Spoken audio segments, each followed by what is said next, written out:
Good morning, ngayon po ay araw ng Lunes, April 13, 2026. Ang bagyong na may international name Sinlaco, inyo mapapasin, nasa labas pa rin ng ating Philippine Area of Responsibility. Napakalayo sa ating bansa, kung saan ang layo nito ay more than 2,500 kilometers silangan ng Visayas. Isa siyang super typhoon na kung saan ang lakas ng hangin malapit sa gitna nito ay umaabot sa 205 kilometers per hour. Inaasahan itong kikilos, January ngayon west-northwestward at inaasahan itong hindi papasok o mababang tsansa na pumasok sa ating Philippine Area of Responsibility. Ang pagkilos ito ay maaaring lumapit sa bansang Japan.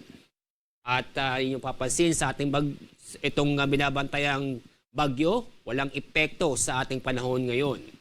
At kasalukuyan, maliwalas ang panahon ang ating naranasan sa buong bansa at wala po tayong na-monitor na malawakan o malalakas na pag-ulan. At sa araw na ito, inaasahan pa rin na maganda at maliwalas ang panahon sa buong bansa. Inaasahan pa rin ang mainit at maalinsangan na panahon, lalo-lalo na sa tanghali at sa hapon. Ito sa Metro Manila, aabot ng 34 degrees Celsius. Mas mataas na temperatura ang inaasahan sa Tuguegarao na aabot ng 37 degrees Celsius. Dako tayo sa ibang bahagi ng ating bansa.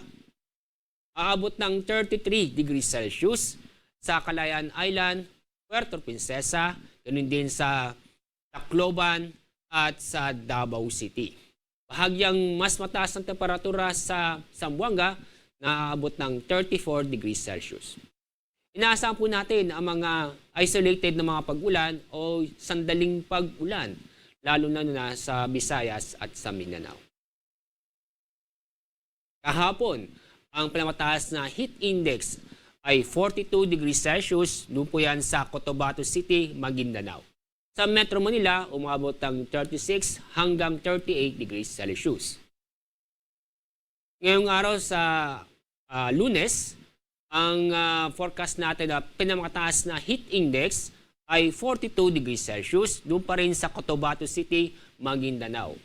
Dito sa Metro Manila, aabot ng 38 hanggang 40 degrees Celsius. Sa ating lagay ng ating karagatan, patuloy pa rin tayo makakaranas ng banayad hanggang sa katamtaman ng alon ng ating karagatan sa buong bansa.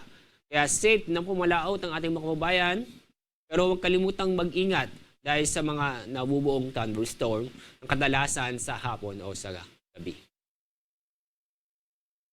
Ang araw sisikat sa ganap na 5:44 ng umaga, samantalang ang araw lulubog sa ganap na 6:10 ng hapon.